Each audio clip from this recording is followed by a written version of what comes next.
Harry and Meghan, the Duke and Duchess of Sussex, have arrived in Australia for a highly anticipated 4-day tour. The royal couple, who stepped back from their senior royal duties last year, touched down at Sydney Airport on Wednesday, kicking off their Australian adventure. The visit marks Harry and Meghan's first trip to Australia since 2018, when they were still working royals. This trip is significant as it comes ahead of their highly publicised split from the British royal family and their decision to pursue a more private life. The couple has been vocal about their desire for a new chapter in their lives, away from the scrutiny of the royal family's traditions. Looking ahead, this tour will provide an opportunity for Harry and Meghan to reconnect with their Australian fans and showcase their charitable endeavours, including their work with conservation organisations. As they embark on this new chapter in their lives, it remains to be seen how the public will react to their continued presence in the spotlight.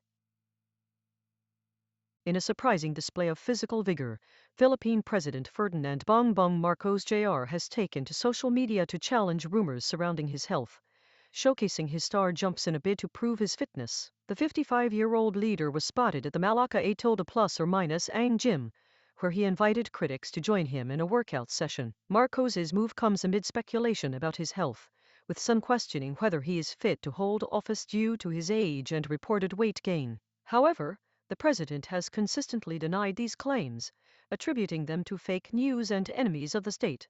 By engaging with critics in a light-hearted manner, Marcos aims to shift attention away from health concerns and focus on his policy agenda. Looking ahead, it remains to be seen how effective this strategy will be in silencing detractors. But one thing is clear: Marcos's willingness to engage with criticism in a public forum may signal a more open approach to governance. The U.S. military has launched a strike on a vessel in the Eastern Pacific, resulting in the loss of 2 lives. The incident occurred on Tuesday in the region, where tensions between the U.S. and Iran have been escalating. This latest attack brings the death toll from U.S. strikes on vessels in the Pacific and Caribbean to at least 170 since September. The strikes have taken place primarily in areas with significant military presence, including the Gulf of Oman and the Strait of Hormuz. The U.S. has justified its actions as necessary measures to protect its interests and personnel in the region. However, critics argue that the strikes amount to an escalation of tensions and may lead to further conflict. Looking ahead, the international community will be watching closely for any signs of de-escalation or a shift towards diplomatic solutions. A 20-year-old man from Texas has been charged with attempted incident and arson in connection with an attack on OpenAI CEO Sam Altman's home in San Francisco. The incident occurred on Tuesday, when the suspect allegedly set fire to a vehicle parked outside Altman's residence, causing significant damage and forcing him to evacuate. The suspect, who is reportedly a former acquaintance of Altman's, was taken into custody after a brief investigation. Authorities have confirmed that Altman was not present at the scene, but did suffer minor injuries during the incident. The motive behind the attack remains unclear, but it is believed to be linked to a personal dispute between the 2 individuals. Looking ahead, this case highlights the growing concern of online harassment and its potential real-world consequences. As technology continues to evolve, it's essential for law enforcement and policymakers to address these issues proactively and develop strategies to prevent similar incidents from occurring in the future.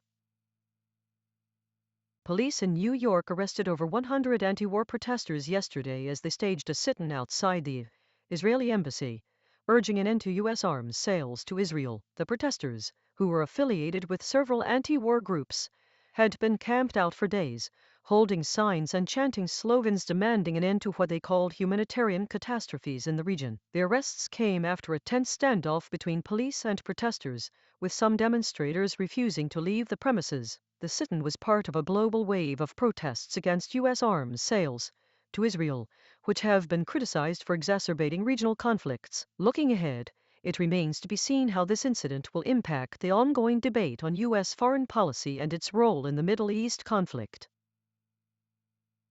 Australians are grappling with the implications of Prince Harry and Meghan Markle's highly anticipated visit to the country, which has sparked a mix of excitement and skepticism. The couple arrived in Sydney on Tuesday, kicking off their 10-day tour of Australia, but locals are questioning the purpose and potential impact of their trip. As the Duke and Duchess of Sussex take in the sights and sounds of Australian culture, Many people are left wondering what they hope to achieve during their visit. Some see it as an opportunity for the couple to reconnect with their roots and promote British-Australian ties, while others view it as a publicity stunt designed to boost Meghan Markle's acting career. Looking ahead, it remains to be seen how Australians will respond to the royal couple's presence, particularly in light of recent controversies surrounding their decision to step back from senior royal duties.